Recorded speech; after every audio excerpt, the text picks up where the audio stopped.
Would you please check your ideas and opinions at the door? All your philosophical and religious views, all your logic, because I say check it at the door advisedly because you can pick it up again when you go out if you feel unsafe without it. I'm not trying to argue you out of your opinions and views. I'm merely suggesting that for the sake of an experiment, you temporarily suspend them.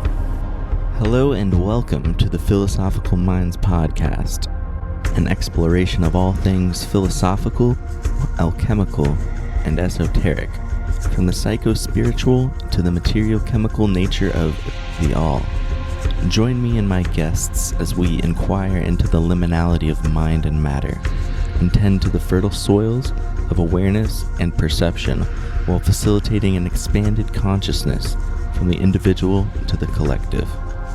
If you enjoy the show and find it of value, consider supporting and becoming a patron via the Patreon at patreon.com/philosophicalminds. A small contribution makes a big difference and definitely makes it easier for me to continue the show, although I will always do my best to keep it flowing regardless. Thank you all, and let's get into it. All right, I'm here tonight, joined with the host of the Confessionals podcast and family man, Tony Merkel. This is a pleasure and an honor. I've listened to you. I think I was actually first hearing you. I think it was on Sam's podcast, Tinfoil Hat, Sam Tripoli, shout out. And it was really interesting. If I'm not mistaken, are you the one did you used to be like a truck driver, or was that somebody else? No, that's me. Yeah. Trucker. I remember listening to that and really vibing with you. I was like, oh, this is really cool. Oh, I appreciate it, man. Yeah. I used to drive tractor trailer in the Philadelphia area, and I always said when I quit driving truck to do this stuff full time, I was gonna hold on to my CDL to just in case I needed to fall back on something, right? And last April I moved down to Tennessee from Philadelphia, and part of the getting my license, as a Tennessee license, because I had a CDL, they're like, okay, well, you can't just transfer your license because you have a CDL. You need to go get a physical by a specific doctor that can do CDL physicals and all this stuff. And I was just like, oh man, I don't drive truck anymore. I don't think I'm gonna be driving truck anytime soon. I'll just drop my CDL. And so that's what I did. I'm like, I'm done. I said goodbye to truck driving. I'm never going back. So awesome. It's cool though, because I think it helped you just absorb a ton of podcasts. If I recall what you're talking about, just listening to podcasts all day, pretty much.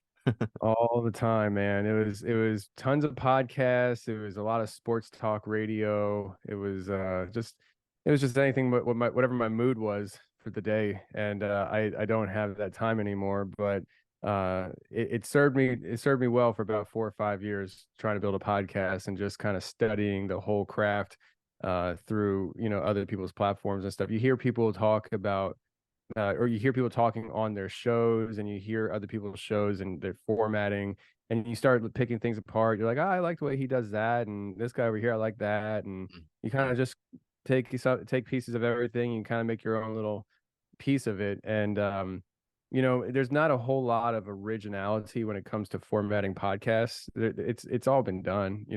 It's people are trying to find that secret sauce of that something that's never been done before. Good luck, because there's millions of podcasts out there. When I started podcasting, there was I don't know, 600,000, maybe 700,000. Now there's millions.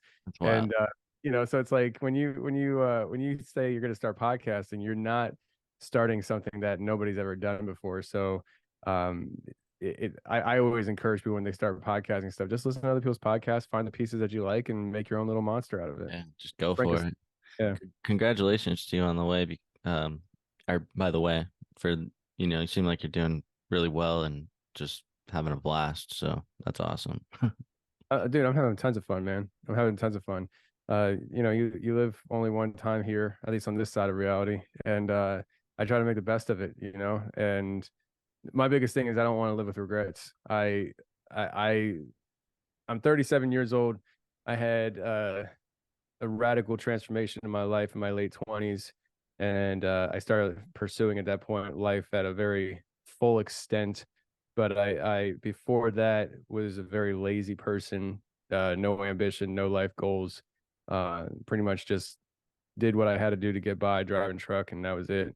But hopefully most people come to a real, and it's probably not truly most people, but I wish it was most people would come to a realization that, you know, one day we're going to die and we're all going to have regrets no matter how hard we try to pursue life. But man, if you can mitigate that as much as possible, that's what you want to do. And it's more fun that way. Like, like, and I can attest to this for living life on both sides. I mean, I, you go home at the end of the day and stuff, and you sit down, and you're like, the big exciting day for the big excitement for the day for you was working 12 hours driving a truck, trying to get done as fast as you can so you can rush home and watch the Sixers play for 2.5 hours and root for a bunch of guys that don't know who you are, don't care who you are, whether they win or lose, they still get paid. And you're living life miserably because they're on a 10-game losing streak. Yeah. And it's I don't living life like that is not fulfilling and it's not fun. But if you can just find, and whether it's podcasting or it's just something else, whatever you have a passion for, if you can just start pursuing that passion and just putting everything you got into it, you're going to be more fulfilled. And then when you lay down at night, you're not going to have those regrets and you're not going to have the anxiety because a bunch of strangers couldn't put the ball in a hoop, So, 100%. Yeah, that's beautiful, man. I'm with you on that. It's like if you're not pursuing your passions in some way, even if it's minute, it's like what's the point, But that's awesome. So this interview is kind of spurred by Mark Steves over there at the My Family Thinks I'm Crazy podcast. So I just wanted to give a proper shout out to him. He's wonderful. I'm sure that you've talked with him and all that. So one of the things that we're going to get into, I got the sage burning. We're going to talk about some Skinwalker Ranch stuff, and you've got a few other projects too that are, all of it's just really fascinating. And I think I was watching a trailer that you had did, the shadow, what was it? The Shape of Shadows, a trailer that you got. I think that's your most recent project, and said that you had interviewed over 500 individuals in regards to the Skinwalker Ranch phenomenon, all that. That's pretty extensive. Like this is not just So that's interesting you say that because that's not what I meant when I said that. So if it came across that way, it's actually kind of good because it really makes me sound special. What I meant was collectively in my life, I've interviewed over 500 people at that time. Okay. My Just misunderstanding on with that. strangeness and stuff. But I have interviewed people on the whole Skinwalker phenomenon. I've looked at it, and obviously I went out to there and hunted this, whatever you want to call it. Some people call it a creature, some people call it a witch doctor, some people call it interdimensional being. But the Skinwalker is something that will leave you terrified, and Yeah. also looking over your shoulder in a crowd because you don't know who it is, and that's Yeah. the terrifying thing. You really don't know. And yeah, I don't want to jump the gun, but yeah, Skinwalker, it's a good topic. Yeah. So where should we begin? I know that you've done, a few different projects, and I guess maybe first you could tell people a little bit more about like your personal background and how you kind of became so like fascinated with all of this sort of subject matter and how you just, dove right into it. You kind of talked a little bit, but Yeah. a little bit more about yourself. Yeah, so hi guys, I'm Tony Merkel. I host the Confessionals podcast, and when I was a kid, I was always interested in these kind of things, but I didn't grow up like studying it. Like some people, you'll sit and you'll talk with them, and they're like, "I was interested since I was a kid, and started buying all these books and reading." I don't think I learned how to read till college. It was just one of those things where I just didn't really um, it really wasn't up my alley to do research and studying and things like that. But it was always just a general interest of mine. And then I remember I was in my mid 20s. I got married when I was 21, and I was about 24, 25, and I was bored with my life. Like I was talking about earlier and stuff, when you don't live life for you, you kind of get bored. And I remember watching TV, and I found this TV show I really liked. It was Monster Quest, and it was on the History Channel back in the day. And they just focused on all these creatures and weird things and investigating it through documentation. And then I found this other TV show called Finding Bigfoot, and I was like, "Oh, this is interesting." And I started watching these shows, and I found that the most interesting part of those shows for me was when they would sit down with the quote unquote eyewitness and have them tell what they saw and what they experienced. You're like, holy crap, you're looking at somebody who's saying they saw this, you know, and it's just like, wow, that's kind of crazy, right? And so that was kind of like the concept where it was just like, that's who I want to talk to, you know. I don't really I don't really want to, you know, play games with, you know, talking to somebody who spent 30 years looking for something they haven't found yet. I wanted to talk to people who had the action, you know. And so I started the podcast, and we wanted to basically talk to people about their experiences, and not just with you know, Dogman and Bigfoot and skinwalkers and all these other cryptids and creatures, but also hauntings and abductions and, you know, run-ins with people performing black magic and all this craziness. You know, if it's outside the norm, we wanted to talk about it. And you know, I early on, you're trying to figure out what you want to do with this podcast. Like you're like, what, how do I want this to sound? And I mean, you have your own show, you know how that is. Like you start going through that process. When you decide I'm going to start a podcast, the next thing is, well, how am I going to do it? You know, how do I want it to sound? What do I want to talk about? All that. And so I early on decided that, and this is, you know, this is 2000, the very beginning. No, actually, it was the end of 2016. I launched my first episode in January 2017, but in 2016 is when I was planning it towards the end of the year. And I made a decision that I wanted to sound, like I said earlier about picking pieces, right? Um, I wanted to sound like the paranormal Joe Rogan. That's what I wanted. I liked Joe Rogan's podcast. I still do Yeah. whenever I have a chance to listen to podcasts. And I just, what I liked most about it was the conversational piece of it, you know, the going back and forth and just talking. And I thought, you know what, I think I can do that. You know, I grew up in a household where, you know, I was like when I was a kid, there was no going and watching TV. There was no going out with your friends. It was you come home from school, you sit down at the kitchen table, and you sit there for hours talking to your family because that's what my dad said we had to do. And so every night you start figuring out new things to talk about because it's the same people every day. And you know, it's like I remember when I was thinking about all this stuff, I was like, I think I can do it. And then it hit me. I was like, you know, when I was growing up, I had to talk to the same people every day for years. And so I think a new person every week, I think I can handle that. Yeah. And so I just started talking to these people and, you know, trying to find my way in it. And at first, I used to breathe real heavy into like a paper bag. You know, I'm just like, I'm so scared, you know, like I'm about to hit send on Skype to call somebody. And I was like, man, like, I don't know what I'm doing. And I would have like a notepad of all these preset questions and trying to be a journalist. And I was just like, that's not me. That's not me. And so I pretty quickly scrapped that. And I started just sitting there. And I would tell people before we start to start recording, just talk, just start sharing your experience and just let it go, just let it rip. And I would just let them go. And I would just let them. And sometimes people would talk for 10, 15 minutes and then they'd be done. And then we'd have a conversation. Sometimes I'd have people talk for 2 hours straight. I wouldn't say a word. They're just like vomiting their experience out onto the confessionals. And you know, that kind of set me into this mode of just allowing people to share their experience, no judgment, no debate. You know, everybody has their own worldviews. Everybody comes into these experiences with their own worldviews. The interviewer does, the person sharing does, the audience does. So you're never going to put out an episode where everybody that's listening, the host of the show and the person, you know, sitting there telling the story, everybody's on the same page, all in agreement. It's impossible. It's not going to happen. And the bigger the show gets, which is everybody's desire when you're a podcaster, you want more listeners. Every time you add a listener, you're adding another world perspective that you have to go through. And so I kind of just learned early on, let the people talk, let them share their story.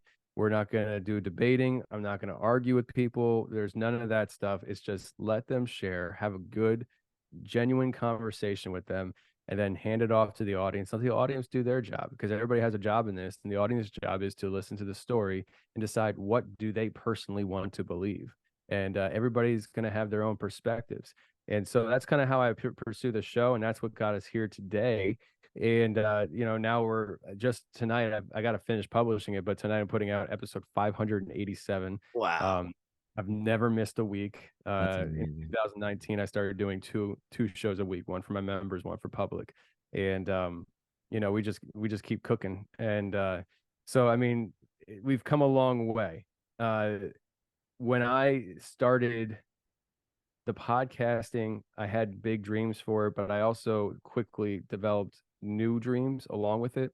I started thinking how cool it would be, because the more I messed with the audio and got better at it, and I would listen to other people's shows that I genuinely had interest in, but it wasn't that great of audio. And as a truck driver, when I had to slam my ear against the speaker to hear the person talking because the audio was so quiet, I was like, man, that sucks, because the episode title said Bigfoot bit my foot off or something. I'm like, I really want to hear this story, and I can't. And so I had this idea that I wanted to start producing people's podcasts for them as a service, entrepreneurial spirit. I was like, let me see if I can make some extra coin that way. And then it turned into, I didn't want to just do anybody's podcast. I was started reaching out to people who had audiences, whether it was former professional athletes to authors, and offering my services. And we actually had some people running through Merkel Media that way. That's what I started Merkel Media as, just a podcast production company. A lot of those people opted to not be publicly associated with me, and I gave them that option. And I think it's because once they found out who I was and what I did, they're like, I don't know if I want my brand associated with this guy who talks about Bigfoot, but I do want him working on my audio. And so I was like, that's fine, just, make sure you pay me and I'm good. So there were a few people that were public, and there's quite a few people who weren't. I did have a retired Pro Bowl running back from the NFL that I was producing for a while. And one of the people that was public from the beginning was Charlie Robinson from Macroaggressions. He still is with Merkel Media. But that was the idea of the company. And then episode 335 happened, and I had a guy on the show talking about this dog man encounter he had in Kentucky. And anybody listening who's like, what the heck is a dog man? Literally what it sounds like.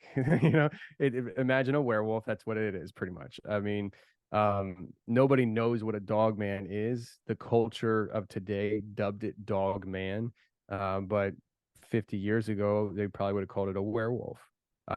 In certain cultures throughout the country, they have different names, just like Bigfoot. Bigfoot's known as Bigfoot, Sasquatch. In Ohio, it's the grass man. Down south of Florida, it's the skunk ape. It's the same thing. They just call it different things. In New Orleans, down in Louisiana, they call the dog man the Rougarou. But in Kentucky, the guy that contacted me, it was dog man. But his grandfather called it Slewfoot, which is a whole other part of his story. But it was one of the few times that I got an email from somebody, and as I'm reading the email, I'm physically getting closer and closer to the computer screen, and I'm like, this is incredible. And I'm like, I can't get this guy on fast enough. And we recorded the interview, and I asked him, I said, and it was a wild story. I mean, I'll give you a quick overview of it. I mean, this was like a 3-hour conversation, but essentially, he went hunting in the Daniel Boone National Forest in Kentucky as a kid. He was 15 years old. His grandfather took him out one night. They were doing raccoon hunting. They had their dogs, and they let the dogs loose. His grandfather stays in the truck because he was an old man, couldn't keep up. And he hears these coyotes come into his dogs when his dogs treat a raccoon, and a fight broke out, and his younger dog ran off. And his older dog was a very big dog and a big time hunting dog. A lot of people knew of this dog in the area, and he wound up fighting off these coyotes, and then they came back in as more of a pack, as a group, and you could hear it. He said you could hear how this whole thing was happening, and his dog started getting beat up real bad. And then he hears another dog come in, and the fight kind of changes, and he arrives on the scene, and his dog that is the big hunting dog goes back to treeing these raccoons and barking up the tree. And he hears his other dog, Bo, the younger one that ran off that came back. He hears him on the other side of the tree. And when he goes around this tree to look, he realizes it's not his dog at all. That what he sees is a very large dog, and he described it being so big that it was holding a coyote's by its rib cage in its mouth. I mean, it was just a gigantic dog. And what's worse is that he sees this dog is just impossibly large dog, and then when the dog sees him, it stands up on its hind legs, and he takes off running.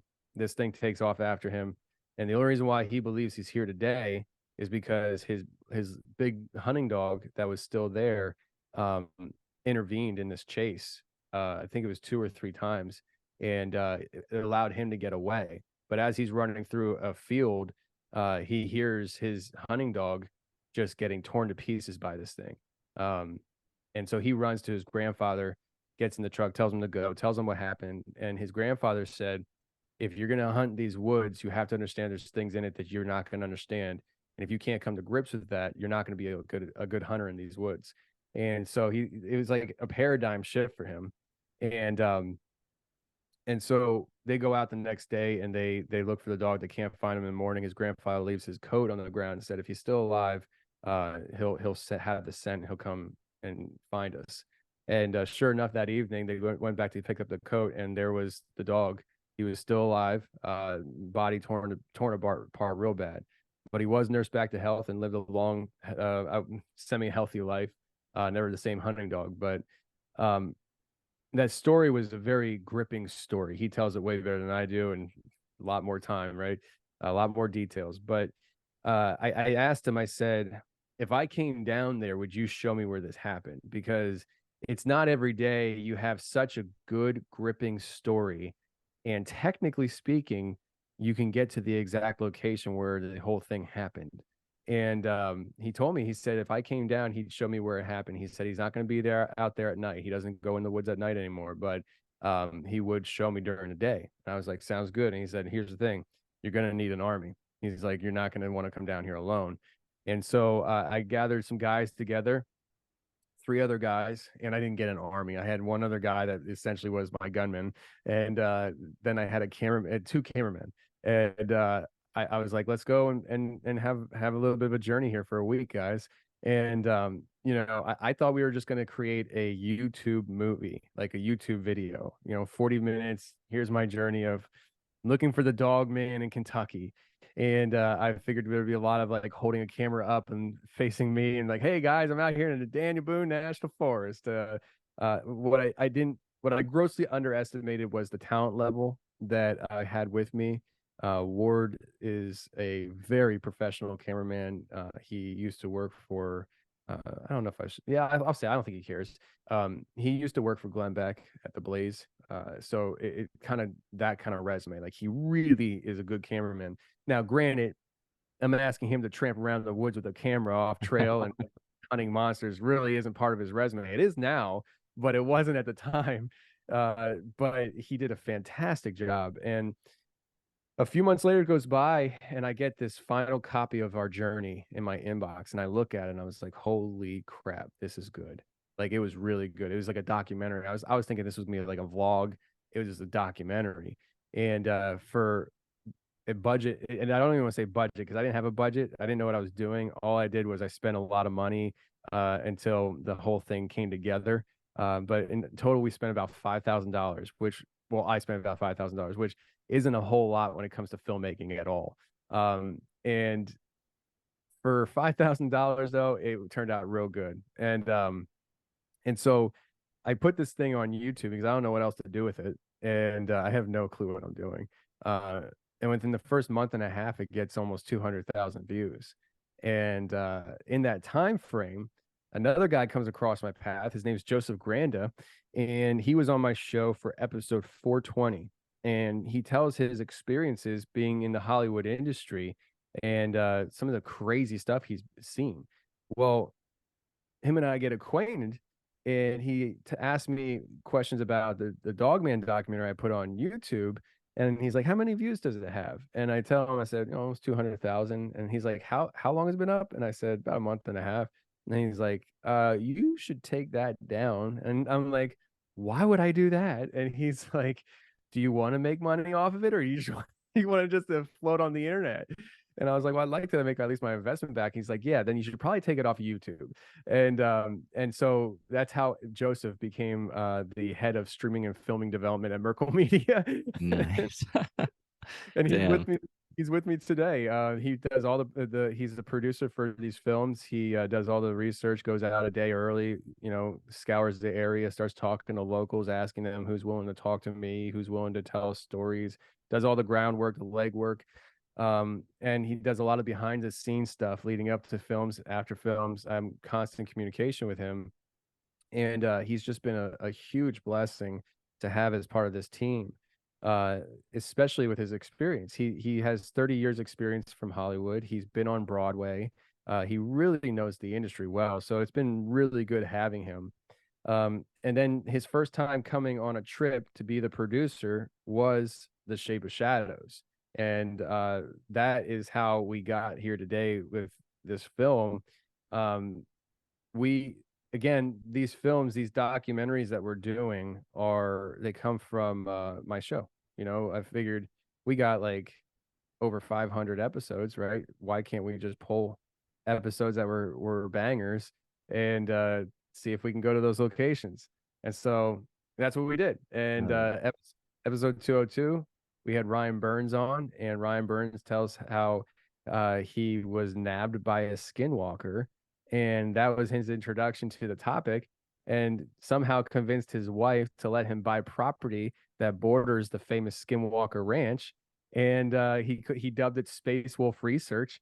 And I'm like, hey Ryan, ring ring, hey, you want to let me come out and do a documentary out there? And he said, yeah. And then we saddled up the horses and we rode out there. So that's what we did, man. And that's how Yeah. Shape of Shadows came together. And that was probably a really long answer, but there you go. Thank you. Yeah, y'all are some brave mofos, that's for sure. It sounds like you have quite an excellent team going on there too. But I wanted to respond to some of what you were saying there in your intro in regards to podcasting, because it's something I love to talk about, and I was just like smiling when you were talking about it because it's funny to me. What you're talking about early starting on, and some of the roadblocks you go through and all that stuff. And it's funny, when I first started, I had this like kind of crappy dynamic mic, or actually a condenser mic, so it kind of picked up all this background noise. I had like birds and animals in the background, and I would like jump on Zoom with people, and I would just kind of like hit record right away and just start podcasting with them, and more rushy. And then once the interview was over, I'd just like hang up, and I'm like, that doesn't seem right. This is weird. So it's just like those little funny things that you kind of just tune in over time. And I don't know, I just find the whole thing, as far as podcasting goes, extremely like therapeutic and beneficial on so many levels. Like, just honing your own voice, like handling your nerves, like being able to refine your own ideas, build your knowledge base. So it's just something I always love talking about. So for you to share that was really cool. And yeah, I wanted to throw that out there. I thought it was funny. So yeah, in regards to Skinwalker Ranch, this thing is something I've been hearing a lot of different takes on and perspectives from a bunch of different people, a bunch of different podcasts for over, I don't know, probably the last 5 years at this point.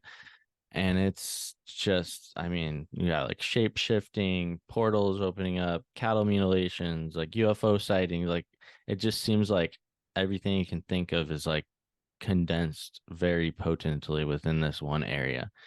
So for you to actually be able to go out there for your own self and witness some of these things, I want to get into this. And just, I mean, there was something I listened to you on one of your recent interviews. I think you and the guy were talking about how, I think you were kind of given this perspective where you were saying like it almost seems like it's some form of awareness that's sort of aware of the individuals there, and like almost instigating this experience for them in some way. Like, I don't know, kind of like just messing with people, but based on their own particular like psychologies or something along those lines. I was wondering if you could expand on that a little bit.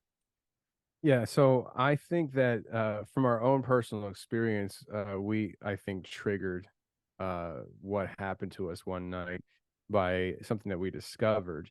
And it's um it's one of those things where I feel like this phenomenon, whatever it is, I mean, it's not just one thing, but there's a certain level of consciousness that comes into play with this stuff, where you as an individual, you're trying to be aware of what's going on around you.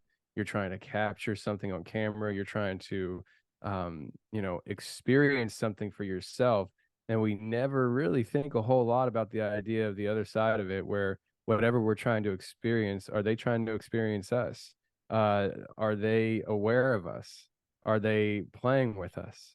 And you have people who do ghost hunting and things like that, and they try to engage and have that interaction. But what if we're just existing in the environment, and let's just say you're outside, but forget like houses and haunted houses and EVP boxes and spirit boxes, all that stuff. um Say you're out in the woods, technically camping, but you're out there trying to hunt down a monster that supposedly is in those woods. And let's just say the monster's real. Okay, so maybe some people don't believe it, some people do. I personally think I've talked to enough people that people are experiencing something. I've never seen anything, but I believe it's there. And these beings, these entities, whatever they are, we're out there trying to see if we can almost like, you know, stumble across it, trick it into revealing itself to us in the sense of it. Oh, well, didn't know you were there. But what if it does know we're there? What if it's very aware of us? And what if it decides that as much as you're interested in having that experience with it, it's equally experienced or wants to have an experience with you. There's the consciousness involved here that it's hard to grip it sometimes, and especially in the moment when you're out there. A lot of this kind of thinking that you wind up sharing with other people kind of comes from, the hindsight, the post experience, where you're just sitting there and you're thinking like, how did that all really actually unfold? And you start thinking of these different, vantage points of thought. um so when we were out there, we get out there, and like I said, Joseph arrives early. He doesn't really, he doesn't arrive when we arrive. If we're arriving on Monday, he's there Sunday, and this time him and Christian had arrived a day early, and they actually caught a UFO on camera out there.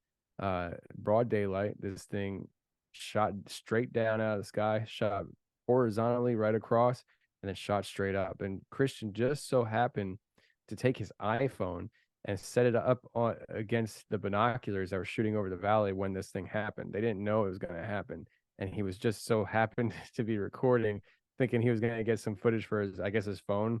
And we caught it. So we actually have some footage of a UFO that was shot not on a 4K camera, but an old iPhone, but it still worked.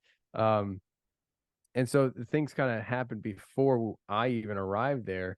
And so you can kind of start thinking like, is this area preparing for our arrival? These phenomenons that are happening out there, but not just out there, everywhere. But let's just keep it out there since we're talking about it. It seems like there's a certain schedule to this stuff at times, in the sense that not like, oh, it's Tuesday, but it's like, oh, you're here, okay, well, we're going to perform then, and that's what it seemed like before we even got there. Even the week before we got there was a 40-foot container on the property that and when I container meaning like, if you ever driving down the highway and you see one of those trailers that look like they came off a shipping dock, like off the shipping yard, like that's the container that I'm talking about. Like it was 40 feet long, very thick, heavy metal, and that somehow lifted up maybe 4 inches off the ground, slid down a little bit, and rotated 90 degrees, and then dropped. It damaged the shed that it was sitting next to. Nobody knows how it moved. There's a guy out there that does a lot of measuring in the ground for magnetic anomalies. And he says that area actually has a high rate of activity with the magnetic anomalies. He believes that that's how it happened. I tend to agree with him because it's the only thing that makes sense to me. Maybe it was aliens. I don't know. But so, I mean, the whole area was kind of like preparing itself for us leading up to that week. And we get out there and we set up the camp and we're just kind of doing our thing, exploring the area that day. And we found some trackways. And you were talking about the shape shifting earlier. These trackways were definitely shape shifting if it is what we think it is. Um, and at first you don't think anything of it because all you see is human footprints, and the human footprints were probably about 3 or 4 inches deep in the mud, and the mud was dry. It was nice and hard ground now, but whenever it was saturated, somebody stood there and they sunk 3 to 4 inches. So and I say because it's a very important detail, because they're standing off trail, and then you see the footprints turn sideways and they walk down a hill. And as you follow these footprints going down a hill, they all of a sudden stop. You don't see any more footprints, human footprints, but what you wind up seeing is horse prints, like hooves. And I um I I tried rationalizing it. You try to go through like this mental checklist of like, how is this possible? How is this possible? Because like you're out there looking for shapeshifters, never thinking you're gonna get one. Like you're like, it's like a dog chasing a car, and I just don't expect it. And I'm thinking, okay, so the best answer I can come up with is that somebody had a horse out here and they are walking down the hill. And the reason why those footprints ended is because they hopped on their horse. The only problem with that is there are no horse prints where the human prints were. And if a human's making 3 to 4 inch prints in the ground, a horse is going to make at least that. And there were no footprints of horse until the human footprints disappeared. And so I'm like, okay, this is getting funky. And it got more funky that night, because that night is when we feel like if there was an awareness of us, whether it's a very physical human awareness or a more spiritual or whatever kind of interdimensional awareness, we were sitting around a campfire. It's completely dark outside, and we're just chilling. Like the way we do things is we're not out there, hooting and hollering, going crazy, trying to do all these, I don't know, Ouija board sessions or anything like that. We just put ourselves in an environment and see what happens, man. Like we just want to be there. Hey, listen, if this stuff is happening to other people and they're not asking for it, just happens, then why not just put ourselves in the environment and let it happen to us, and so that's what we were doing around the campfire. And then I remembered that I had trail cams that I wanted to put up. And I was like, man, where those footprints would be a fun spot to put a trail cam up just in case we get somebody walking through there. And so we had to go down this hill in a complete pitch black, down these trails to get to this spot. And so me and Ward, my cameraman, went and did this. Now, he didn't bring his camera because we weren't planning on filming anything. We were just going down to do this and then going back. And Ward is also like one of the most security minded people that I know. And so, if you have Ward with you, he has his head on a swivel. Well, we find a tree that overlooked the trail and hit the spot that those tracks were. And I was like, that tree is the perfect tree to set up the game trail cam. So we cross over this creek, we go to the tree, and I'm standing at the tree getting ready to climb up the tree to get a good, spot to hang this thing from. And I just glanced behind me to see if Ward's there, just watching me. And Ward's not there. and I look further back and I see Ward maybe 20, 30 feet away from me. His back is completely turned to me. He has a hoodie on, and his hands are in his front pocket, and he's staring down at the ground at his feet. And the imagery that I'm trying to convey is that of something out of like a horror movie, or just like imagine like a scary movie where your friend is possessed and standing in a dark forest by himself, like just staring at the ground because it's not your friend anymore. That's what Ward looked like from behind. And so if I would have said, "Are you okay, buddy?" if I didn't look down where he was looking and see what he saw. The reason why Ward was standing over there is because I saw a big cow skull. Like it looked like a skull of a cow. And I was like, "Oh, man, that's interesting." And I said, "Is that what I think it is?" And he goes, "Yep." And I was like, "Oh, that's kind of cool." So I hang the trail cam up, and I walk over, and I'm thinking to myself the whole time, we're gonna grab the thing and we're gonna take it up there. Hey guys, look what we found. You know, maybe even sneak up on the guys with the skull and try scaring somebody. You know, do stupid crap. But when I got over to Ward, it wasn't just a cow skull, it was multiple, and they were in the form of a circle with bones all around. It was a ritual circle. There was like a bowl in the middle with offerings, and I was like, "Holy crap, man!" And so we get out the cell phone, and thankfully the newer cell phones these days. I think 5 years ago this wouldn't have been possible, but the newer phones are really good with low light. You know, if you just got a little bit of moonlight, you can actually take a pretty good picture at nighttime in the dark. And so we took some pictures of this thing and took it up to the camp and showed the guys. And on the way up there to the camp, we him and I are talking, and we both kind of felt like I don't know if something was following us, but he kind of had that eerie feeling. And I think it's understandable. You find a ritual circle, you're not used to it, and it's kind of just weird, you know? And so you're just like, it's a little weird. So we had the sense though that something was aware, and maybe that's how I'll describe it. Something was aware of us. Like I was talking about earlier, it's a double-edged sword. So we get up there and we start showing the picture around the campfire to these guys, and everybody's kind of like, that's kind of crazy, man. I kind of want to go down and look at it and all that stuff. Well, we didn't get a chance to do that because as we're passing it around, Christian is just like, "Look at the lights on the mesa." And across the valley on the mesa, there was this light that was shining up in the sky. And this light was not like a beam of light, like a thin beam. The way I try to describe this to people is when I don't think you see it much anymore, but when I was a kid growing up, especially car dealerships, if they had like a big, holiday sale or something, stores, they would sometimes have a big spotlight brought in and they would shine it in the sky and just circle around. And as a kid, I was like, "Man, I wonder where that light's coming from. Can we go check?" And my dad's like, "No, it's past your bedtime." And so, but that's what it reminded me of. Only it wasn't a thin light beam. This thing was wide, and it was at least over a mile away from us. And for being so far away from us, this thing, you could see the base of where this light was coming from. It had to be at least 30, 40, 50 feet wide of something illuminating and shooting up into the sky.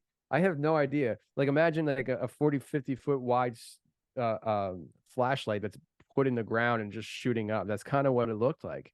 And what's interesting about that is I had never saw anything like that before in my life until recently. I was watching on Netflix the Skinwalker Ranch show, and they actually captured that and showed it on their show. And I don't know if it was the same night we were out there or if this is something that happens often, but they were perplexed by it as well. And so we see this light, and then we're like, "Oh my gosh," we're looking at it and stuff, taking pictures, and then the lights kick off all over the sky. And for like the next 2 hours, we are just seeing UFOs everywhere, changing colors, doing different formations, and we're just freaking out. I mean, we're talking to people. We're just like, we're filming, we're running around. My friend Joel, I mean, he was really kind of like losing his mind in a good way. Like he was just like, "This is wild." And that night was just like one thing after another. And that's why I say it feels like we triggered something when we found that ritual circle. Everything seemed to follow after that. And it was a pretty dull night leading up to that, but that night got real exciting once we stumbled across that ritual circle. It was like it was aware of us. Well, that's fascinating. Yeah, I've got a few questions. So my one of my questions is this skull, this cow skull and these bones, was this something that you guys had just kind of stumbled upon, or had you been around this area prior and it wasn't there, or yeah, was it like just an area that you kind of stumbled upon, or? Yeah, so we were there earlier in the day, not in a specific location. So Mhm. there was, like I mentioned, there was a creek, and so say we're on the side of the creek where those tracks were. We were focused on those tracks during the daytime. Like we were like, holy crap! So we spent well over an hour down there just investigating these tracks. You even see in the film me try to replicate the walking of the human prints, and I actually put my boot print inside these prints. And every time I see it, I know there are people that are like, "You're ruining the evidence by walking these tracks." But I wasn't thinking about that. I was a retired truck driver turned podcaster. What do I know? So, uh, we were really focused on that, and the ritual circle was across the creek. And I don't think we crossed the creek that day. We did after we found the ritual circle many times, but I don't think we did that day. And it was far enough back away from the creek that you wouldn't have seen it from the trail anyways. Yeah. So I don't know if it was there when we were there or not, but I do know that since we've left there, the owner of the property, Ryan, has said that he's seen people on his property that shouldn't be there, and they look like they are practicing some dark arts. He's like Oh they wow. look like real shady characters. So Damn. I don't know who put it there, but it was later confirmed by natives in the area that it was an actual skinwalker ritual circle. Mm. For So take it for what it is.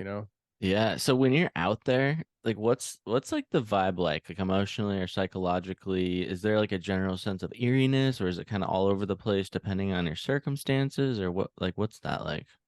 So it's interesting because if you're aware of your surroundings and you're aware of what's going on around you, it can strike you as odd at times, even during the daytime. For instance, there's one thing where we had multiple times. Now we're out in the desert, Utah. I mean, Uinta Basin, it's a desert. You're out there in Arizona. You're very familiar with the whole heat thing. Well, we go out there and it is hot. I'm talking like 90 some degrees hot at least. And then, the weather changes and all of a sudden it's snowing. And I'm like, what the heck is that? And I forget what it was, but I remember making a connection. And I told the guys, I said, it seems like it always snows when we're doing something. It was Mm. just weird. Maybe circumstantial or not circumstantial, coincidental. But nighttime comes and it can get a little spooky, but it wasn't like look over your shoulder, scared to death kind of stuff. Mm.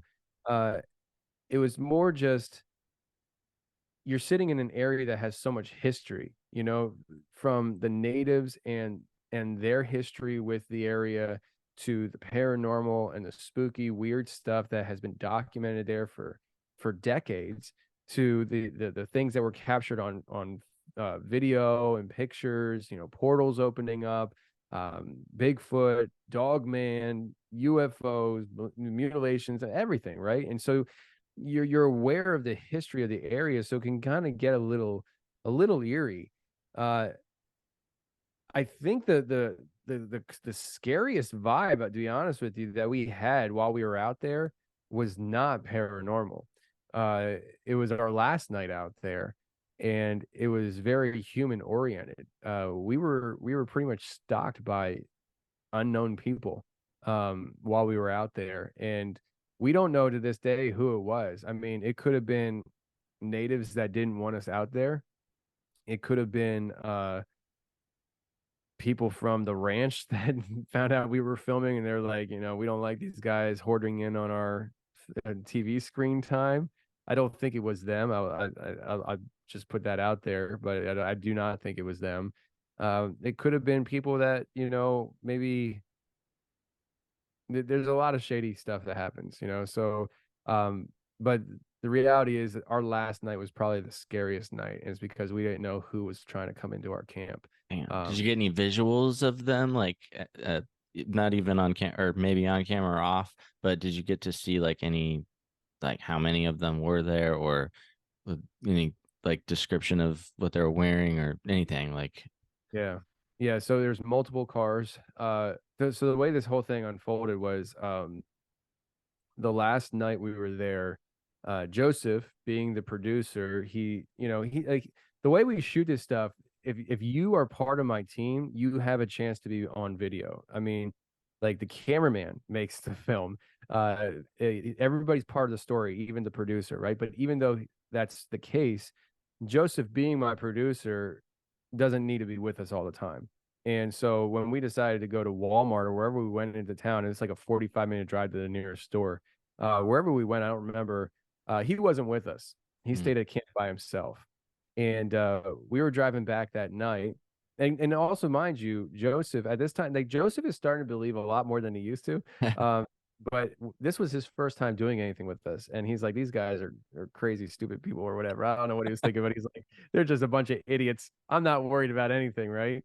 But we're driving back and I get to the property and there's only one way to turn into the property. It's through this gate and you have to drive by the caretaker's house and down like this hill and up another hill, like off road. It's not like a driveway or anything into the back of this property. And I turn into the caretaker or into the entrance past the caretaker's house. And just as I'm passing the caretaker's house, Joel's in the back seat. I got 5 guys in the car, including myself. So it's a heavy packed car, a bunch of guys. And Joel's in the back seat and he goes, Tony, stop the car. And I'm like, okay. So I stop the car and he gets out of the car. He doesn't tell us what he's doing. He just gets out of the car and stands next to the door with it open, looking at the road. And I'm like, what is this guy doing? Like, is he gonna pee on the like I don't know what's going on, you know? And he stands there and then he gets back in the car. I'm like, you good, man? And he's like, yeah.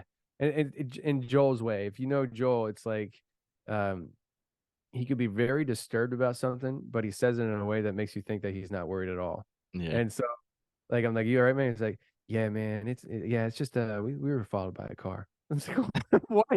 Just throwing it out there. Yeah. And he said that we were driving down the road and he saw Joel's very out of all of us, he's the most conspiratorial minded. He's very leery of people in my mind a good way. He's very aware of his surroundings. And we're driving down the road and he said he saw a car pull off like a side road. Now the road we're driving on is pretty much a dirt road. Like it's cement, but like it's all dust over it, and it's just you're out there in the middle of nowhere. And he said he saw a car pull off a side road out there, which means it was probably a dirt road, like almost like a hidden road. And when it pulled up behind us, it didn't have its lights on, and then it kicked on its lights and it followed us. And he said that he was thinking maybe it's just whatever, but he was aware of it and he kept an eye on it. And he said that when we turned into the property, he looked back and the car stopped at the entrance of the gate and just idled there. And they were sitting there until he got out of the car, stood there looking at him, and then they just took off. And then he gets in the car and tells us this. And he tells it to us a lot faster than I just told you. And so in the moment, I'm like, what the heck? Who the heck is following us? And I'm like, guys, our wives are halfway across the country. Let's do some crazy young man stuff. And we spun the thing around and we flew out of the gate and we start chasing this car. And I have a Forerunner that I think there was something wrong with it because it just didn't have any get up to begin with. And now I have it weighed down with a bunch of guys in the vehicle. And I'm pushing it and it's going like 70 miles an hour down these like dirt roads that I'm not familiar with. And whatever this vehicle is just taking off. I mean, they're flying. We can't keep up with them. So take that for what it is. If I'm going 70 and we literally can't keep up with them. They were flying. And then in that process, 2 other vehicles pull out behind us and they're keeping up on us. And I'm like, what the heck is going on? And so we hit this straightaway and you can see there's like a T in the road up ahead. and it's probably like a mile ahead. I mean, it's just a really long straightaway, and you can see him. He's already at the end of the road, this guy that we're going after. And he makes a turn onto this main road with all this traffic. And we finally get up there. And in that process, one of the two cars behind us turned off. And mind you, I mean, I think we were going fast for the road. It was like 70 miles an hour, unless all the locals drive that way and it's just normal, possibly. But one of the vehicles turned off, the other one was still on us. And when we came to the stop sign, this vehicle, instead of waiting for us to turn, if you would think that if say that the locals drive like that, right? And so we're just driving like the locals anyways. We get to the stop sign, they wouldn't have any inkling that anything's up, and they would just wait for us to turn onto what left or right on the road. But that's not what happened. When we came to the stop sign, this vehicle immediately pulls out from behind us and goes around us. And when it goes around us, you see what it is. It's a side by side. It wasn't even a car. So somebody was in a side by side pulling out behind us and chasing after us. And when we came to the stop sign, they immediately decided to go around us. So they were done with us.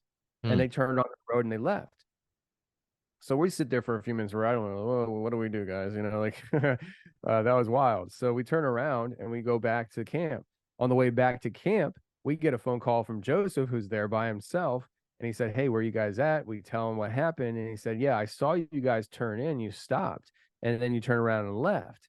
He said, "After you guys left, another car came down the road and turned into the gate and it drove by the caretaker's house and started coming down to our camp. And when he saw it, he got his flashlight out and strobed it on him. And as soon as he strobed the flashlight, the car stopped immediately, spun around, and took off out of the property. And so that whole story is weird because how did like were they hoping to bait us into chasing them? How could you even possibly plan that? Because it would literally take irresponsible thinking on our part to even do it to begin with. Like Yeah. maybe I mean maybe they just know they knew the psychology of a crazy truck driver trying to hunt down skinwalkers. I don't know. But like I, all I know is I strongly believe that that night there were multiple vehicles involved in playing games with us.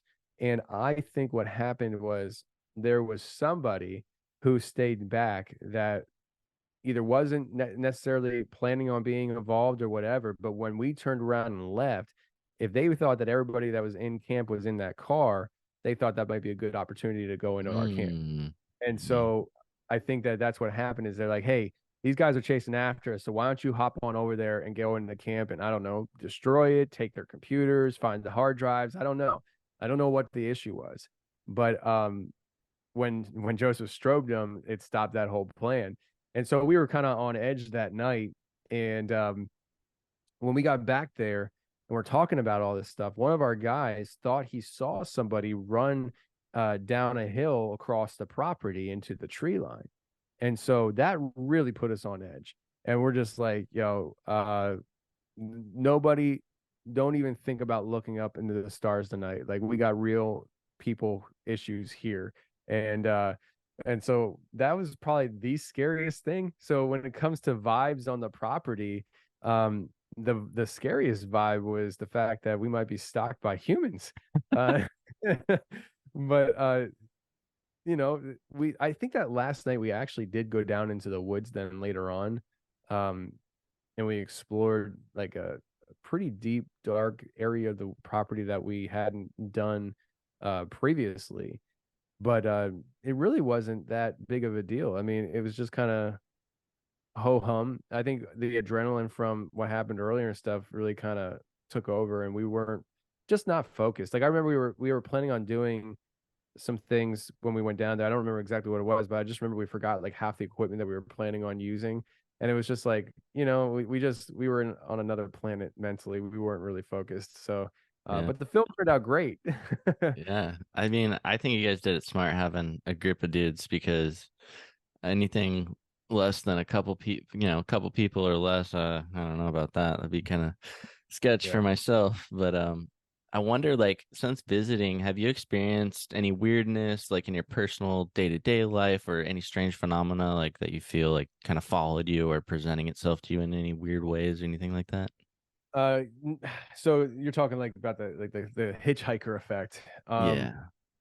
So not for me, and I don't want to speak for everybody else, but I don't know if anybody else has, but it's becoming apparent and that this is an actual thing that happens to people that visit this property. Um, so the guy who owns the property, Ryan Burns, is talking now about, and I don't know how long he's known this. Hopefully, he didn't know it when he sent me out there and just try to use me as a guinea pig, which I don't think he did. He's a pretty cool dude, I think. So, um, he tells me that there are people who are on the property, spend a period of time on the property. When they go home, they have brain damage. Oh, Uh, yeah.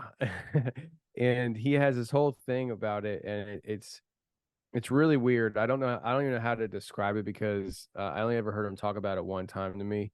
Um, but there's people they basically have brain issues. And sometimes it lasts a while and wears off, and sometimes it seems to be continual. So yeah, there's that kind of hitchhiker effect, medical, which is, I don't know, probably scarier than having a spooky thing pop up in your closet, you know. Uh, but I have experienced the hitchhiker effect with our first film, when we were mhm. hunting the dog man. And where Uh, was this the one in Georgia? Kentucky, Or Kentucky. sorry, Kentucky. Yeah. Yeah. So we went and we did the whole dog man thing. We didn't capture a dog man. We didn't kill a dog man. My running philosophy with how to kill these things, because I do think that if I see one, I'm going to try killing it, is to put a bullet in the head or the neck. I think I'm going to aim for the neck because it's soft. But I've heard enough stories of people shooting these things in the chest and it not doing anything. I think that their bone structure is extremely thick. And I don't know if we have the proper ammo. Like I don't think a 5.56 is gonna take it down. At least in the chest, but maybe in the neck. That's my running thought. Anyways, that's a ADHD moment. So I just wanted to get that out there in case anybody ever comes across Dogman. Yeah. Go for the I neck. go for the neck. But we uh we go and do that whole shoot, and we go home and nothing happens for me at all, and I just go about my everyday life. And it wasn't until the week leading up to the release of the film for we did a live premiere, and then we released it to YouTube. So for the live premiere that week leading up to it, I mean, around my house it was Dogman talk all the time. Me and my wife, we were constantly talking about Dogman, not in the sense of like, ooh, I wonder what it is. It's like, hey, do you have that post ready? Do you have this ready? You know, like we're trying to get it all squared away, but we're talking about it a lot. We're focused in on it.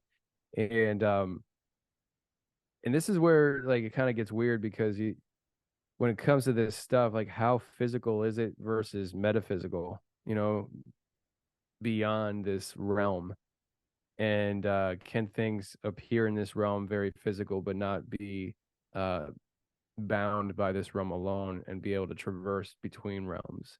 And I say it like that because this was like a running thought that I had, but I didn't really have any substance to it. I didn't have any experiences with it.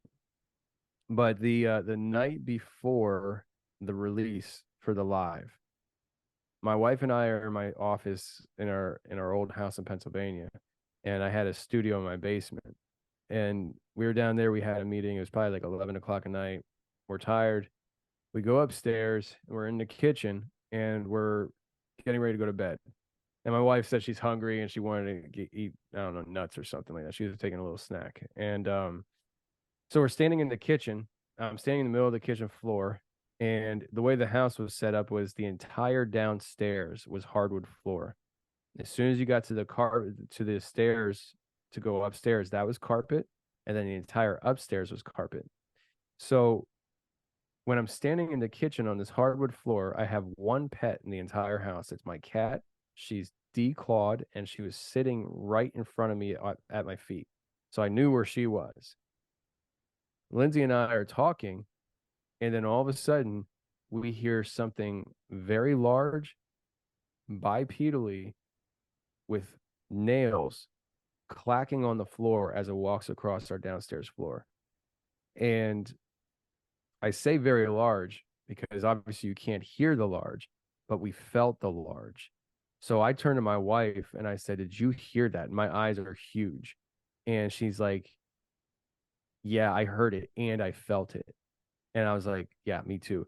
Like we literally felt whatever this was, the vibration on the floor walking, and it was huge.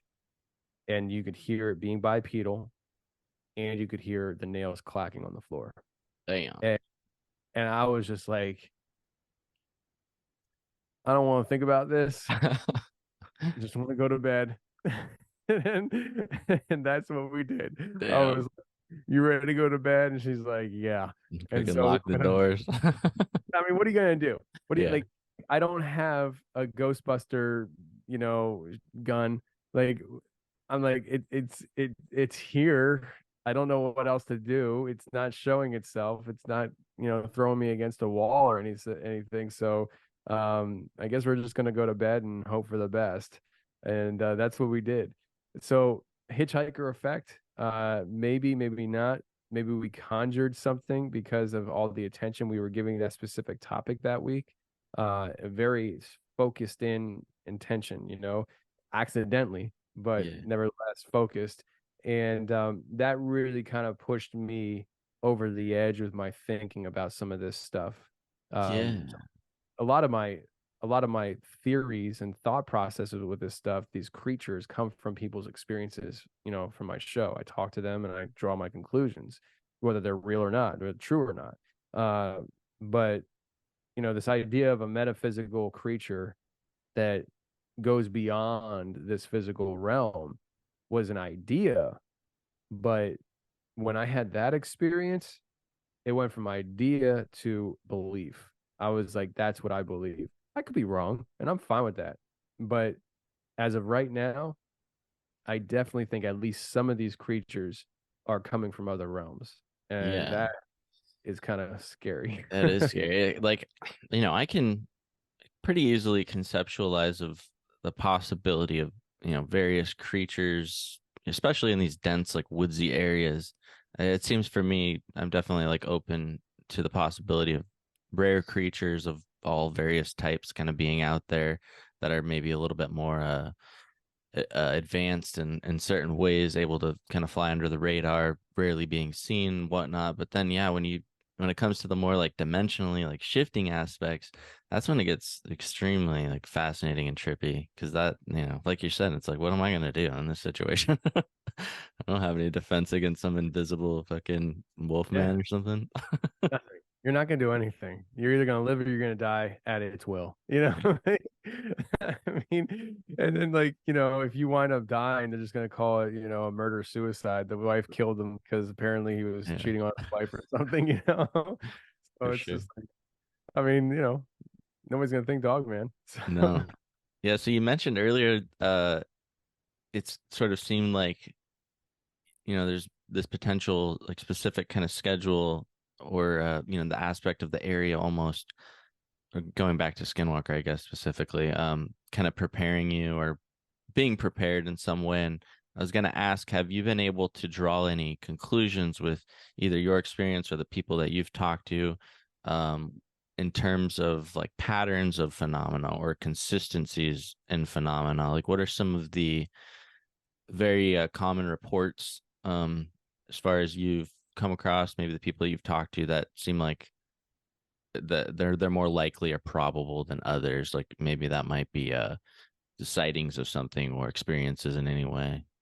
yeah, so the consistency, I don't know if there is much consistency. I think that this is stuff that happens at its own will, you know.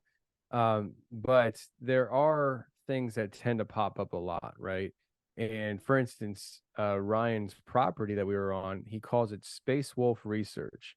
The reason why he calls it Space Wolf Research is because of the sheer amount of UFOs that pop up in the sky, and also the sheer amount of upright walking dogs that people say they see in that area.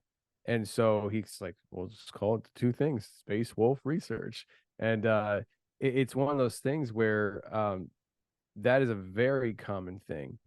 And even to the point that the people across the street from the property, they talk about seeing creatures walking through Ryan's property. Now, Ryan doesn't live there. In fact, he doesn't even live in the state. He has a person caretaking the property, but they see these creatures walking through the property. They've had the creatures walk through their property. This is something that has been that happens all over the place, and that's, I guess, one of the things that we wanted to kind of tackle when we went out there is the native perspective. Like these natives and what do they say is going on, and of the natives that we talked to, it's very apparent that they have been dealing with this longer than anybody can be aware of it. Um, the way the storyline works out is in the 90s, the mid 90s, I think it was like 96. This family by the last name Sherman bought Skinwalker Ranch. It wasn't called Skinwalker Ranch, they called it the Sherman Ranch. They were the first white people to own that property. It's part of a reservation. They weren't supposed to be able to buy it, but somebody broke some kind of law or rule and allowed these people to purchase the property when it's not supposed to be purchased by anybody outside of the tribe. So these people who aren't from the area, are unsuspecting, aren't raised in the culture, buy this ranch, and they start having all this crazy stuff happen. And they start talking about it. They start making a big deal about it. And they wind up selling it to Bigelow, and Bigelow sells it to the current owner. But for that period of time that they owned it, it was like this groundbreaking thing. People are like, whoa, what's going on this ranch? What is it about this ranch? We're going to dub it the Skinwalker Ranch. And the thing is, it's been happening for a long time, and it happens throughout the entire Uinta Basin. And the natives will tell you that. They're like, there's nothing about this location that's any different than any of these other locations all over in here. It's happening all over here.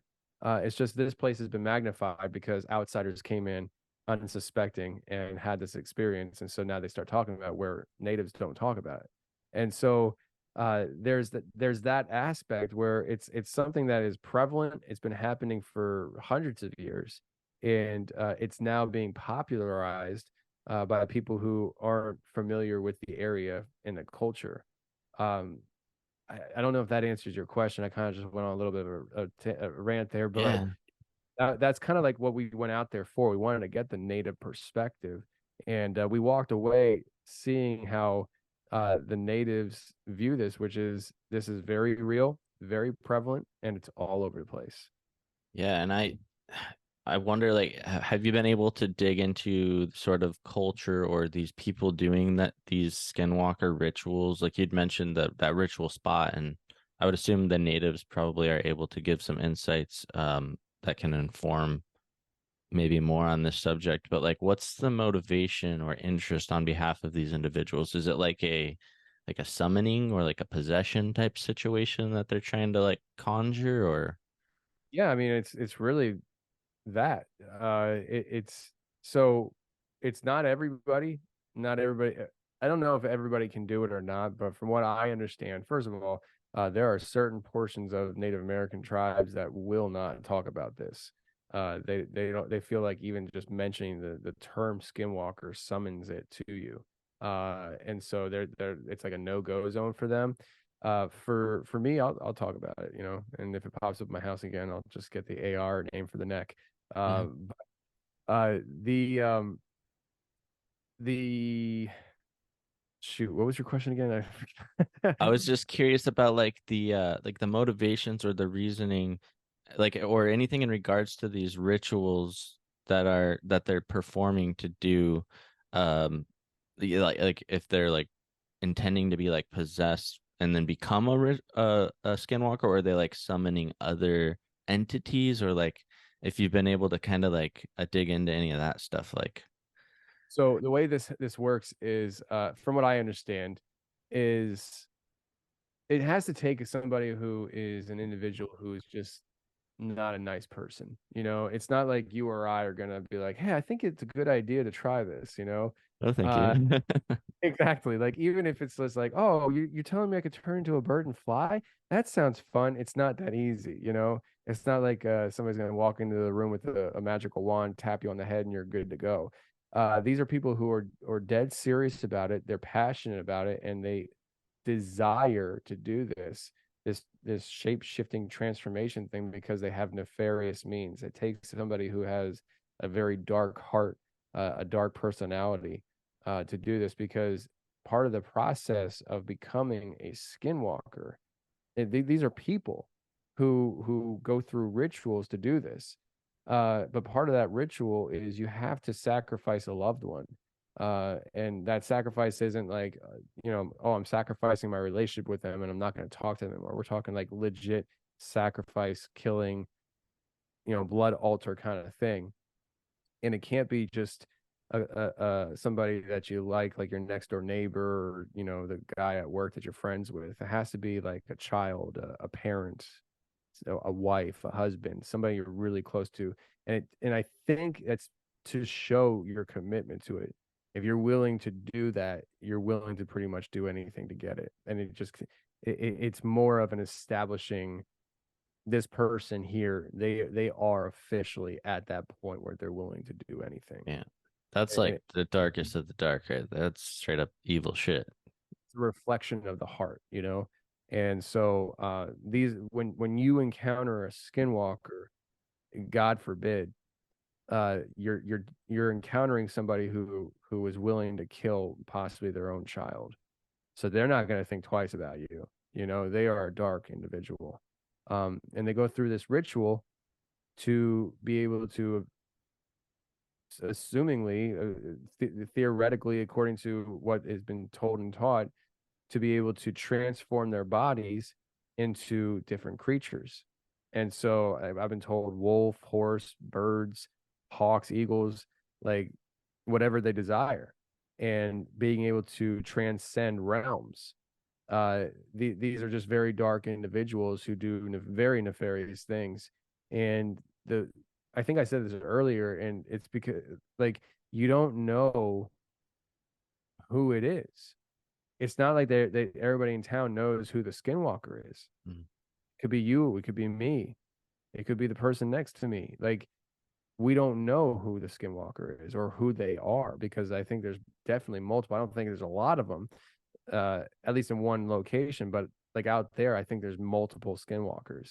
And you just don't know. I mean, like we could have been at Walmart one night and in line, and the person in front of us is actually a skinwalker, and they're about to go hit the field and do their thing, and they're gone, and so it kind of makes you kind of look over your shoulder a lot while you're out there, because you just don't know. I mean, I'm going to be truthful with you here.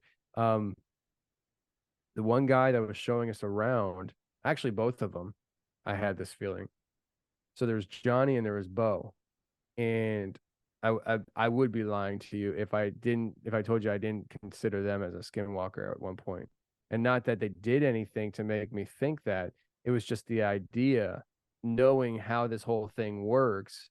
I was like, man, who is it? So could it be Johnny? Could Johnny be a skinwalker? And he's like, yeah, let me show these guys around this area, let me wait for that opportunity where that one stupid Puerto Rican guy that's leading all these guys around, he's alone, and I'm gonna nab him. Like I'm gonna take him, because that's what happened to Ryan. He was nabbed by the skinwalker. That's what he was told. Like with Ryan, I kind of glossed over this in the beginning, but the guy who owns the property, he was driving in the Skinwalker Ranch area in Utah. He thought he saw an elderly person walking down the road. He pulls over to be a good Samaritan and asks if they need a ride. And he said wrong place for rides. Wrong place. He didn't know it. And they didn't say anything. They just opened up the door and sat down in his truck. And he said when they sat down in the truck, the next thing he knows, he's down the road with his truck in park, hanging out of his truck, catatonic. He calls the police, which are the native reservation police.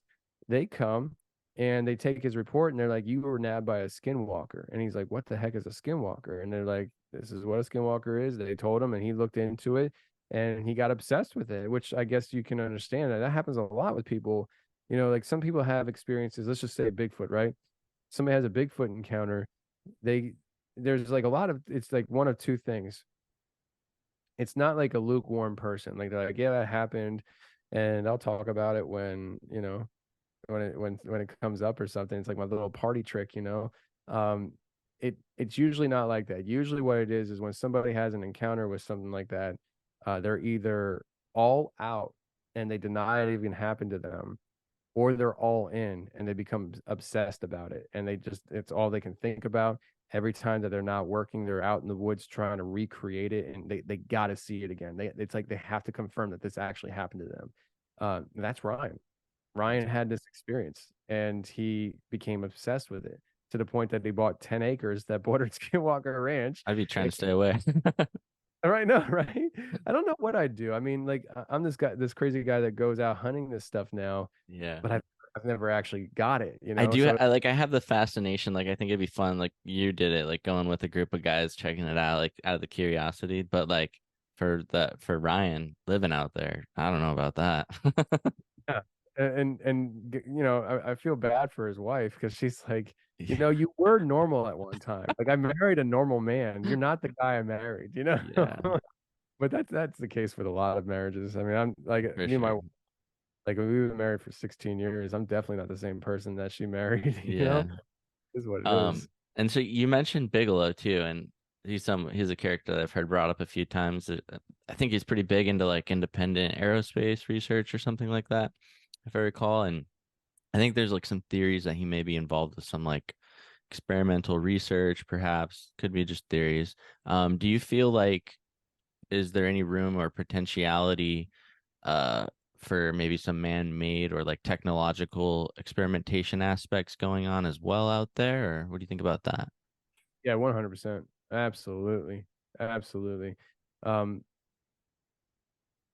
so I talked about the portal idea. Ryan has a portal that opened up on his property, got it on video, and it wasn't like a iPhone video. It was like I think it was like a security camera that he has. So it wasn't like the greatest, but you can definitely see it.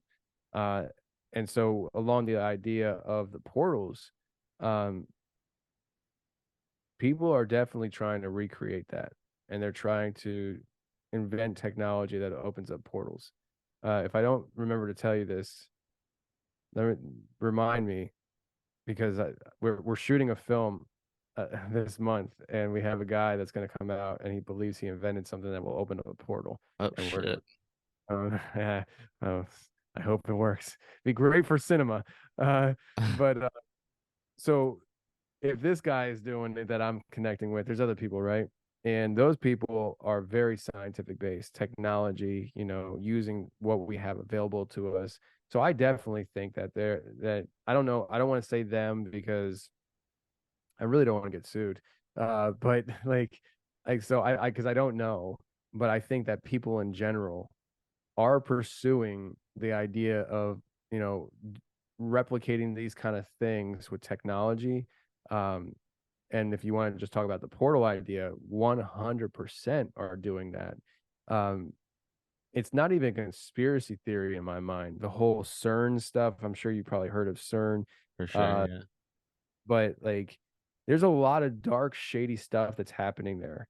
Uh, the rituals that they do and they display to the public, the statues of gods and goddesses all over the property. I don't want to say all over. It's Shiva. uh I believe it's Shiva. There's a statue of Shiva on the front lawn essentially, um which is I think the god of destruction. Mm, But CERN has a particle accelerator, and basically they say they're trying to find the God particle, the thing that makes everything, like the particle, right? Um, and there's a lot of stories that come out of CERN talking about them opening portals and doing things like that, accessing other realms. Um, So here in Tennessee, there's a place called Oak Ridge, and Oak Ridge is where the nuclear bomb was developed for World War II. That's exactly where it was invented. Uh, when they built Oak Ridge, it's literally a city, like a town, and they built it so secretively that the locals in this area had no idea that Oak Ridge existed. Nobody knew there was this secret town, and in fact, they called it the secret city because nobody knew it was here until they said, "Hey, this is where we are." It's essentially the DoD now, and so it's still operable now. And at Oak Ridge, they have a particle accelerator just like CERN, only it's not as big, but it functions the same. And the scientists there, the one scientist back in 2019 was quoted saying that they are looking for the mirror universe. They're trying to reach into the mirror universe using this. Um, then they walked it back when everybody started throwing fits about it. And they're like, oh, we were just kidding. And it's like, you're scientists, you don't have a sense of humor. You weren't kidding. You're not Sam Tripoli. It's like, but what's interesting about that is you can be like, well, that's all, hearsay, whatever.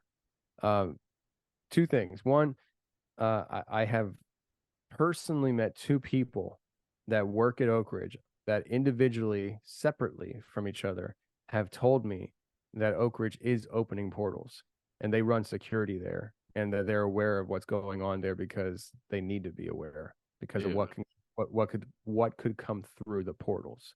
Holy fuck.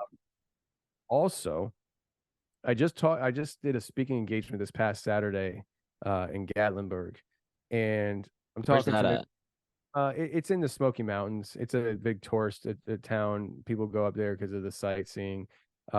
It's in Tennessee here. Oh, okay. Cool. So I had a speaking engagement there. There's probably about 200 people there, and I'm talking to them about all this stuff, and and a lot of the people that came out were listeners of the show. They wanted to meet me, kind of thing. After the show, there was a lady and her husband, when they came in, so they're locals to me, and I saw them before at a previous speaking engagement I did earlier this year, and so I recognized them, and he made it a point to tell me both times that he's a skeptic and he doesn't believe any of this stuff. He's just here because his wife likes it and he wants to be a good husband. And I'm like, that's cool, man. I'm glad you're being a good husband. We'll make you a believer out of you one day, right? And just doing small talk and having a good conversation. Well, after I was done speaking, they're leaving, and he just comes over to me and he's like, "Hey, that Oak Ridge stuff that you talk about," he's like, "That's real. That's legit." And he's like, "I used to work there," and Damn. I was like, "Really?" And then his wife says, she goes, "Yeah, you know that scientist that you talk about that talks about the mirror universe?" And I'm like, "Yeah." And she goes, "I work with her husband." And I was like, "Are Damn. you serious?" And she's like, "Yeah." And so I was like, "So I'm not crazy, you know?" Dude, that's wild. Yeah, and to be honest with you, right down the road from me, like I live in like a small subdivision, and in my subdivision down the road here, uh, shortly after I moved here and bought my house, a new family bought a house and moved in down there, and the husband, the guy of the household, he's a scientist and he works at CERN, and they moved here because he was hired by them, or not, he doesn't work at CERN, Oak Ridge, I mean. He was hired by Oak Ridge with no job. Like I said, you say, well, what do you do? And he's like, oh, I'm a nuclear physicist. I think that's what he is actually. So they working on a new project or something. He's like, I don't know. They hired me, and when they need me, they'll call me and they'll let me know. And so like I don't know what he does, but it was one of those things where they basically hired him, put his brain on retainer. They're just like, we know we want your brain. We don't know what for yet, but we know one day we're gonna want your brain. So here's a salary and just Damn. exist in the area. And when we need you, we'll call you. I'm like, I Who need knows how many of those guys there are too, huh? tons, I'm sure. Yeah, that's so crazy, man. That's fascinating. Just that's another thing too about putting yourself out there. You get to come into contact with these actual involved individuals and hear stuff like that. That's so Yeah. wild. Um, let's talk about that guy that you mentioned and about that portal thing that he's working on. What's the scoop on all that? So I don't know much about it. It happened a few weeks ago. He was in my studio. So the way it came together was his Instagram account followed my Instagram account, and I saw that, you see the followers on Instagram, and you just kind of gloss over them, making sure you don't see any blue check marks. You see a blue check mark, you want to see who's following you, like who is this? And I see his account and it didn't have a blue check mark, but it said 21st century something. And I was like, 21st century. I was like, what is this? Like Warner Brothers or something following me? Like, let's go check this out. Clicked on it and it was like 100 followers. Like, oh, no, this wasn't what I thought it'd be. But while I was there, I checked out a reel, and he was sitting in a studio talking about, his experience in Montana, I believe, or Wisconsin. I think it was Wisconsin, with this creature in the woods that him and his brother and friends came across. And so I was like, oh, this is interesting. I listened to it and I invited him out to my studio to tell it in person because he now lives in Nashville, which is like 3 hours from me. So he comes out to my studio and he tells this story and he tells all these other stories that he has, which were freaking awesome. And he winds up mentioning how he believes he invented a way to open a portal. And I'm like, you got me interested, man. And he starts talking about it, and I don't totally understand most of it, to be honest with you. But after we were done recording, I said to him, I got to talk to, my team and see if everybody, well, the people who are decision makers, I got to see if they think it's a good idea. But I'm interested in seeing if you'd be willing to come out with us to our next shoot, because our next documentary shoot is like an hour north of where he lives at the end of this month. And I was like, I would like for you to come out and see if we can experiment. And he's like, yeah, let me know. And so I talked to them. They said, absolutely. Like, that'd be great for camera. Like, trying to open a portal. Are you kidding me? And so I contacted him and I was like, yeah, man. So they're interested. I would love to have you come out and, come out into the woods with us one night and try this experiment where with this device you created. And he's like, well, the full device I haven't been able to build yet. It's actually really large. And he said, but I can make a smaller version of it that should function just fine. And I can have that ready for the end of October. And I'm like, great, that's awesome. And he goes, but you got to understand something. He starts getting like kind of hesitant with it. And he's like, this is real Nikola Tesla type stuff. He's like, this looks really crazy. And I was like, dude, the crazier the Like, better. perfect. That's what I'm looking for. Like, I'm like, that's what I want. I told him, I said, if you show up with something from Radio Shack, I'm gonna be pissed. Like, like I can do that. And so I said, I want it to be crazy. I said, like that's what we're here for. So that's what I know so far. And at the end of this month, Halloween night, we're gonna be in the woods trying to open portals Damn. in very haunted forest that has a lot of dogman and cryptid creatures running around. In fact, I just talked to somebody recently who believes that he's done a tally of at least 20 people who have died by these creatures in this forest. They've gone over a lot of like missing. Where's this forest? Which It's called the LBL, which stands for Land Between the Lakes. It's a very large island that has two rivers going around it that stem over the border between Tennessee and Kentucky. And there's a lot of legends and lore that comes out of it. And there's a lot of missing people that come out of it, people who they've found dead bodies. And this person that I just talked to recently believes that through looking at the different cases, they believe that they've identified at least 20 that probably were by the hand of a dog man. In fact, one of those cases comes from an episode I did. I think it was episode 512, no, 514, if I remember correctly, episode 514. I called it Terror in the LBL. And I had a retired sheriff from out in that part of Tennessee come to my studio and relay his experience where back in 1993, him and one of his coworkers, another sheriff, went on a hunting trip into the LBL for a weekend. And a lot of things happened. but essentially they were chased out of their camp by multiple upright walking dogs. And he kept his mouth shut for his entire career. And now that he's retired, he's talking about it. Well, uh, part of that story is before the night of action that happened, him and his partner went their separate ways during the day hunting. And while he's out by himself, he comes across this guy driving up an old trail road, and the guy stops and they start having a good casual conversation. And the guy says, my camp's up this way, and if you need anything, I'll be up this way. But I should let you know that what was it? He said that he wanted to let him know. I forget. Now I'm drawing a blank as to what exactly the detail was, but he knew something was up. And so the guy I'm talking to, Martin Groves, he says thanks a lot, and they carry on and they go their separate ways. Well, that night is the night of action. Tons of stuff happened. They get chased out.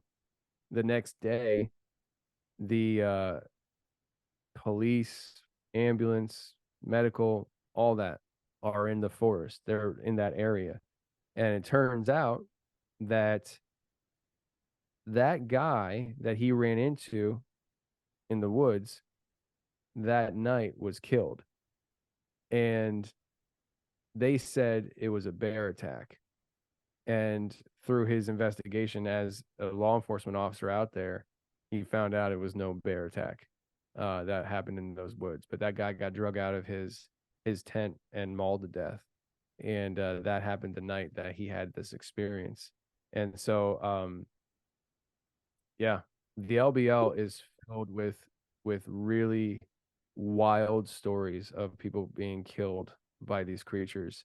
And we're gonna get our ARs and we're gonna go out there and aim for the neck. So Damn, you're a wild man, but I love it. I love what you're doing. Yeah, before we kind of sign off, maybe before we get into your projects or any links or anything you want to touch on, do you have any last messages or anything at all, anything that you feel is important that you want to touch on before we kind of outro this? yeah, sure. I would say that everything that I've talked about, I will tell you that as crazy as it sounds, I do believe that this stuff is going on. I when you talk to so many people, you start getting a general idea and picture of how this all operates. And I've crossed the bridge long time ago, years ago, that reality is far stranger than what we've ever could have imagined. And what we see on TV and these sci-fi movies is actually closer to reality than what we can even possibly feel comfortable imagining. And once you cross that bridge into belief, there is no turning back, because once you allow yourself that freedom to believe, it gets weirder. It doesn't just stop there. It gets crazier and weirder because now all of a sudden these possibilities are there. And I've been able to verify a lot of things over the years that put me in a position where I don't care if people believe me, but I can tell you that I 100% believe that there are things in this world that we can't explain, we can't describe, and they come in from other realms and they go back to where they came from. And what's really trippy is that I found that other people are doing this as well. I'm finding out that human beings have this ability as well, and some people find a way to tap into that. It's very crazy. But my closing thoughts, if I didn't want to open another can of worms there, but my closing thoughts is reality is far stranger than you can imagine. And if you think I'm just a crazy guy on a podcast, you're probably right. But whenever you hear that bump in the middle of the night, you can shoot me an email and let me know about it. So but I guess we can segue into the information then, right? So my email address, my podcast is The Confessionals, and that's where I interview people on their crazy experiences. And I dabble in conspiracies sometimes, like this week's episode and next week's are both whistle type blower episodes. But a lot of it's paranormal. and people's experiences. And so if people want to, if anybody's heard this and they feel like they want to talk to me about their experiences, it's simple. You just email the show, contact@theconfessionalspodcast.com. And my team will, get your email and they'll go through it and get back to you and schedule everything out. But also it's Merkel Media. And that is what the new passion project is, where we're doing these films. And the website for that is merkel.media. And we broadcast all our shows on there, or our films on there. So everything is on demand there. Like our first film is called Expedition Dogman. That's the one where we went to Kentucky hunting the dogman. That is now available on Apple TV, Amazon, Tubi, all those different platforms, or you can get it on merkel.media. This film that we went out to Skinwalker Ranch, the Space Wolf Research, that's called The Shape of Shadows. And that's exclusively available on merkel.media. You can't get it anywhere else right now. You can purchase it or rent it, but it is on demand at merkel.media. And it will eventually be on streaming platforms, but not anytime soon. We're not looking to rush the process. And mainly because these platforms like Amazon will take like 50% of the profit made, and then the distributing company takes another 20. Once Amazon takes their 50%, they hand off the 50% to the other 50% to my distributing company, and then that company takes 20% of the 50%. And so, I'm doing all the work over here, right? And I'm getting like this little bit. So we decided to release on demand through the website initially to try to recoup the expenses of pulling these projects off the best we can. So for now, it's only available there. And once the sales kind of drop off for the on demand there and it kind of plateaus, then we'll release it to Amazon and places like that. But right now, it's only on merkel.media. And we also shot a movie in Colorado this past summer. It's going to be called The Sasquatchologist, and that will be available in 2024. And that's basically about a biologist who is tracking Bigfoot through the Colorado Rockies. And he stumbles across a kid doing the same thing, only the kid is real woo-woo. He's like, Bigfoot's an interdimensional creature popping through portals. And I identify with that kid a lot. But it's a real clash of opinions, and it shows these two characters coming alongside each other, working towards the same goal of trying to uncover this mystery and finding each other in the process. This old man biologist and this young teenage kid, woo-woo kid. And you start finding out they have a lot more in common than what they originally thought. They both have a lot of dark pain in the past, and it's a very story-driven movie. It's comical. You don't see Bigfoot biting people's legs off. It's a fun movie.